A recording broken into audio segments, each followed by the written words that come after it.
उत्तर प्रदेश के रायबरेली ज़िले में एक गांव है मालिनका पुरवा। और इसी मालिनका पुरवा गांव में 7 अप्रैल 2025 की सुबह लगभग 5 बजे के आसपास का वक्त था। कुछ लोग अपने खेतों में गेहूं की कटाई के लिए जाते हैं।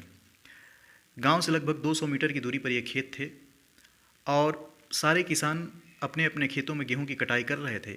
तभी एक किसान की नज़र एक व्यक्ति पर जाती है। जब वो अपने खेत में गेहूं की कटाई कर रहा था तो वो देखता है कि एक व्यक्ति जो कि खेतों में लेटा हुआ है, वो जब उसके नज़दीक जाता है तो देखता है कि उसके पूरे शरीर में खून लगा हुआ था। ये देखने के बाद उसकी चीखें निकल जाती हैं, वो ज़ोर ज़ोर से चिल्लाने लगता है। तभी आसपास के जितने भी किसान थे वो वहाँ पहुँचते हैं तो देखते हैं कि उस व्यक्ति की किसी ने हत्या कर दी है। कुछ किसान अंदाज़ा लगाते हैं कि इसकी धारदार चाकुओं से हत्या की गई है।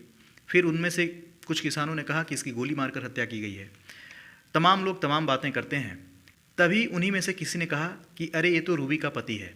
रूबी जो कि इसी गांव की लड़की थी और जिस व्यक्ति की लाश खेतों में पड़ी हुई थी वो रूबी का पति था। रूबी के पति का नाम मनीष सैनी होता है।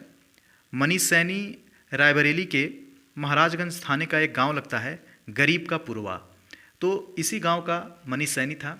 और जो रूबी थी एक दिन पहले ही मायके आई थी।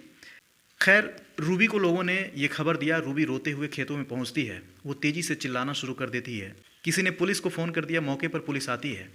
पुलिस इस लाश को कब्जे में लेकर पोस्टमार्टम के लिए भेज देती है। साथ ही जो फॉरेंसिक एक्सपर्ट थे वो भी आते हैं और अब जांच शुरू होती है। इधर मनीष के घर वालों को भी सूचना दी जाती है कि आपके बेटे की लाश खेतों में पाई गई है और जो भी रिश्तेदार थे उनको भी ये खबर पहुंचाई जाती है। अब पुलिस बारी बारी से सभी लोगों से पूछताछ करती है। किसानों से पूछताछ करती है, मनीष के घर वालों से पूछताछ करते हैं, उसके रिश्तेदारों से पूछताछ किया जाता है, लेकिन पुलिस कातिल तक नहीं पहुंच पा रही थी। तभी गांव के कुछ लोगों ने पुलिस वालों को सलाह दिया कि आजकल पति पत्नी के रिश्तों में जिस तरीके से पतियों की हत्या कराई जा रही है पत्नियों के द्वारा या पत्नी के प्रेमियों के द्वारा या उनके बॉयफ्रेंड के जरिए, तो कुछ लोगों ने पुलिस वालों को सलाह दिया कि साहब आप लोग इसकी पत्नी से पूछिए, ज़रूर कुछ ना कुछ मामला निकल कर सामने आएगा। क्योंकि जिस तरीके से मेरठ में सौरभ की हत्या की गई थी, उसी की पत्नी मुस्कान और उसका आशिक साहिल, तो अब लोगों को इस कहानी में भी यही एंगल नज़र आता है और लोग पुलिस वालों से ये गुजारिश करते हैं कि आप लोग एक बार उसकी पत्नी से पूछताछ कीजिए।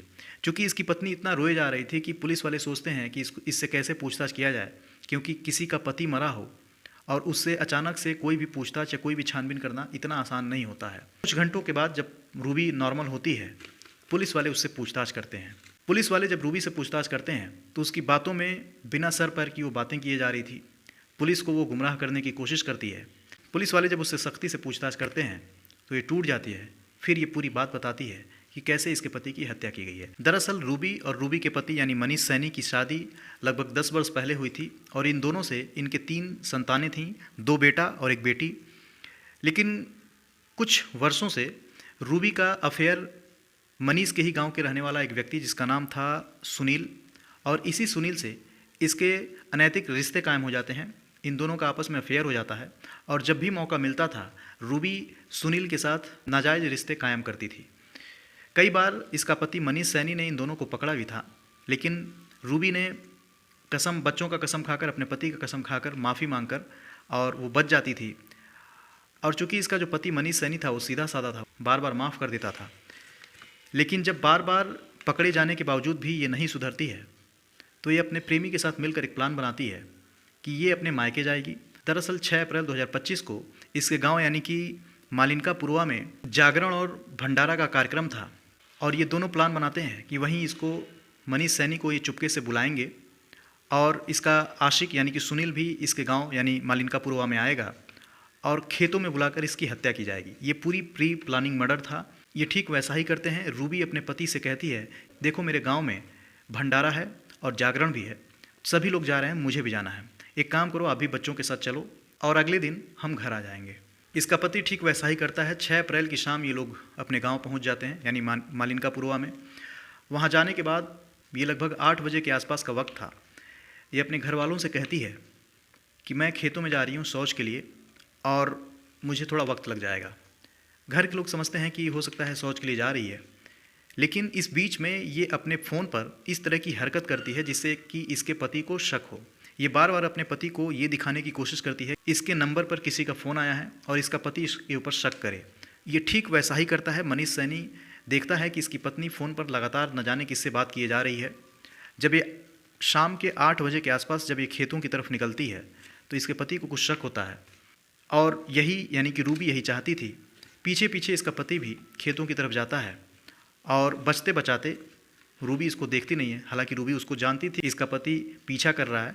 ये खेतों में जाती है। सुनील पहले से ही खेतों में मौजूद था। रूबी जाती है, आपस में वो एक दूसरे से बातचीत करते हैं। फिर कुछ देर के बाद सुनील और रूबी आपत्तिजनक स्थिति में हो जाते हैं और एक दूसरे के साथ संबंध बनाना शुरू कर देते हैं। तभी जो इसका पति मनीष सैनी है वो देख लेता है, उसका शक सही था और वो रंगे हाथ इन दोनों को पकड़ लेता है। इन दोनों को रंगे हाथ पकड़ने के बाद मनीष सैनी अपनी पत्नी पर टूट पड़ता है, उसको मारना पीटना शुरू कर देता है। उसको बोलता है कि तूने कितनी बार बच्चों का कसम खाकर ये सब काम नहीं करेगी, लेकिन तू आज भी नहीं सुधरी है। ये तमाम बातें उससे किए जा रहा था। तभी पास में जो सुनील था उसको गुस्सा आता है, वो मनीष सैनी को पीटना शुरू कर देता है। इसमें इसकी जो पत्नी रूबी थी वो भी साथ देना शुरू कर देती है और ये दोनों मिलकर उसको मारना पीटना शुरू कर देते हैं। चूँकि 6 तारीख को, जैसा कि मैंने बताया, गांव में भंडारा था और भंडारा होने की वजह से लाउड स्पीकर तेज़ी से बजाया जा रहा था, जिससे कि आवाज़ इसकी और लोगों तक नहीं पहुंच पाती है और ये दोनों उसको बहुत मारते हैं। फिर कुछ देर के बाद सुनील पिस्टल निकालता है और उससे इसके सीने में 2 गोली मारता है। इस वजह से इसकी मौके पर ही मौत हो जाती है। अब इसकी हत्या करने के बाद जो इसका बॉयफ्रेंड था रूबी का, सुनील, वो अपने गांव की तरफ निकल जाता है, यानी इसके ससुराल। और जो रूबी थी अपने मायके में आई हुई थी, वो सीधे अपने मायके यानी अपने घर में चली जाती है। लेकिन अगले दिन 7 अप्रैल को किसान जब अपने खेतों में जाते हैं तो इस व्यक्ति की लाश देखते हैं। सभी लोगों तक खबर पहुँचती है और तब जाकर इस मामले का खुलासा होता है। खैर, पुलिस ने इन दोनों को पकड़कर जेल भेज दिया है। इसका जो पति था मनीष सैनी, शादियों में गाड़ी सजाने और डेकोरेशन का काम किया करता था और इससे ये अपने बच्चों का, अपने परिवार का खर्चा चलाया करता था। लेकिन कैसे इसकी पत्नी अनैतिक रिश्तों में पड़कर अपने से छोटे आशिक के साथ, जबकि ये 3-3 बच्चों की माँ थी, और इस तरह की घटना को अंजाम देती है। खैर, इसके जो बच्चे हैं तीनों, वो अपने दादा दादी के पास हैं और जो मनीष सैनी का भाई है सतीश, वो अलग अलग मामलों में इन दोनों के खिलाफ मुकदमा दर्ज करा दिया है। लेकिन कैसे इस औरत ने अपनी हवस को मिटाने के लिए अपने पति की जान ले ली अपने प्रेमी के साथ मिलकर। लेकिन शायद उसको मालूम नहीं था कि गलत काम का जो नतीजा होता है वो भी गलत ही होता है। अंत में पछताने के सिवा कुछ भी हासिल नहीं होता है। इसकी नादानियों ने इसके तीनों बच्चों को अनाथ बना दिया। इसके पति की मौत हो गई। ये खुद अब जीवन भर जेल में सड़ेगी और अपनी ज़िंदगी इसने खुद अपनी हाथों से बर्बाद कर ली।